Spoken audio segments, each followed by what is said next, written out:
మార్చి 22న రైతు భరోసా నిధుల విడుదల చేయనున్న ముఖ్యమంత్రి రేవంత్ రెడ్డి. పోలీసుల తనిఖీతో బీటెక్ విద్యార్థి మృతి. కృష్ణా జిల్లా గన్నవరం సిద్ధార్థ కాలేజీ సమీపంలో పోలీసుల వాహన తనిఖీ విషాదానికి దారి తీసింది. పోలీసులను చూసి బైక్ ను రాంగ్ రూట్ లో మళ్లించిన బీటెక్ విద్యార్థి ప్రణయ్ ను కానిస్టేబుల్ వెంబడించగా ఎదురుగా వస్తున్న బోలెరోను ఢీకొట్టి ప్రణయ్ మృతి చెందారు. మనుషులుగా చేరారు. రూపాయి 2 కోట్లు దోచుకెళ్లారు. హైదరాబాద్ లోని జూబ్లీహిల్స్ లో భారీ చోరీకి పాల్పడిన నేపాలీ గ్యాంగ్.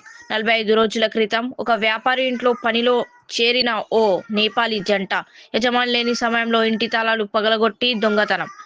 8 డైమండ్ నెక్లెస్లు, బంగారం ఆభరణాలు, 10 రోలెక్స్ వాచ్లను దోచుకుని ఫరార్.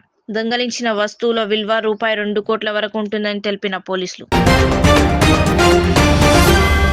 ఈరోజు ముఖ్యమంత్రి రేవంత్ రెడ్డి గారి షెడ్యూల్ 12:30 అసెంబ్లీలో తెలంగాణ తల్లి విగ్రహావిష్కరణ కార్యక్రమం. 12:45 అసెంబ్లీ బడ్జెట్ సమావేశాలు. 2 గంటలకు కాంగ్రెస్ సిఎల్పి శాసనసభ పక్షం సమావేశం. విశాఖలో ఘోర రోడ్డు ప్రమాదం. బిహెచ్పివి జంక్షన్ వద్ద ఆగి ఉన్న వాహనాలపైకి దూసుకెళ్లిన లారీ. ఘటనా స్థలంలోనే 2 మృతి. ఓ కారు, 2 టూ-వీలర్లు ధ్వంసం.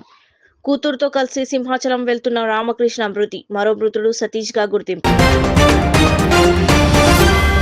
పుంగనూరు త్యాగరాజ వీధిలో విషాదం. 4 మృతి. బైకు నుంచి వచ్చే పొగ పీల్చి ఊపిరాడక తాత, 3 పిల్లలు మృతి. బైకు సర్వీసింగ్ చేసి రాత్రంతా ఇంజన్ ఆన్లో ఉంచడంతో ప్రమాదం. డ్రగ్స్ కేసులో పైలట్ రోహిత్ రెడ్డికి రిమాండ్. బీఆర్ఎస్ మాజీ ఎమ్మెల్యే పైలట్ రోహిత్ రెడ్డికి 14 రోజుల రిమాండ్ విధించిన మెజిస్ట్రేట్. రోహిత్ రెడ్డితో పాటు అతని తమ్ముడు రితేష్ రెడ్డి, నిమిద్లకు కూడా రిమాండ్. జగిత్యాల జిల్లా మేడ్పల్లి నిఖిల్ భారత్ స్కూల్ వద్ద ఉద్రిక్తత నెలకొంది. హనుమాన్ మాల ధరించిన 5 విద్యార్థులను పాఠశాల నిబంధనల పేరుతో యాజమాన్యం లోపలికి అనుమతించలేదు. దీంతో హనుమాన్ స్వాములు ఆగ్రహం వ్యక్తం చేశారు. 21 రోజుల పాటు స్కూల్ కు రావద్దని విద్యార్థులకు చెప్పడంతో పాఠశాల ఎదుట భక్తులు భారీగా చేరి నిరసన చేపట్టారు. పరిస్థితి ఉద్రిక్తంగా మారడంతో పోలీసులు రంగంలోకి దిగారు. నా పేరు పవన్ కుమార్. మాది మెట్పల్లి. మా స్కూల్ నిఖిల్ భారత్. మాల వేసుకొని స్కూల్కి వస్తే అది మాలలు ఇప్పేసి ఇంటికి పంపిస్తా అంటున్నారు. లీవ్ లెటర్ రాపించుకున్నారు దగ్గర ఉండి. మాల వేసుకొని స్కూల్కి వస్తే మాత్రం మాలలు ఇప్పేసి ఇంటికి పంపిస్తాం, మీసులు పట్టుకొని బయటకు ఎత్తుతా అంటారు. నా పేరు ఏర్జిత్. మా స్కూల్ పేరు నిఖిల్ భారత్. మాల వేసుకొని వస్తే చారేమన్నాడు, మాలలు తీసేసుకొని రాలి లీవ్ లెటర్ రాపించండి, 21 రోజులు రాకద్దన్నాడు.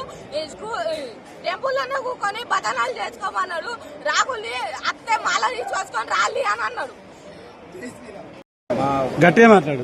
పిల్లలకు శుక్రవారం నాడు అర్ధమండల దీక్ష ఇవ్వడం జరిగింది. పిల్లలకు భక్తి మార్గంలో నడిపించాలని చెప్పి మేము అనుకుంటే ఈ పిల్లలు స్కూల్లోకి వచ్చినప్పుడు నిఖిల్ భారత్ స్కూల్ మా పిల్లలు దాదాపు 7-8 మంది ఉన్నారు. ఇందులో ఒక లెక్చరర్ ఉన్నారు. లెక్చరర్తో సహా ఈ పిల్లలతో సహా ఈ స్కూల్ యాజమాన్యం మాలలు తీసేసి స్కూల్కి రండి, మాలలు ఉంటే స్కూల్కి రాకూడదు, 21 డేస్ బలవంతంగా లీవ్ లెటర్ రాపించుకోవడం. పేరెంట్స్ సమక్షంలో లీవ్ లెటర్ ఉంటే లేక పేరెంట్స్ సైన్ లేదు, మీరు లీవ్ ఎలా అప్రూవ్ చేస్తారు? మీరు స్కూల్ ఏం నేర్పుతున్నారు? భావితరాలకు మీరు స్కూల్లో ఏం నేర్పుతున్నారు? మీకేదైనా పర్సనల్ ఇష్యూ ఉంటే మీరు చూసుకోవాలి కదా. పిల్లల మీద ఎందుకు రుద్దుతున్నారు? పిల్లలు ఏమన్నారు? ఇప్పుడు మీరు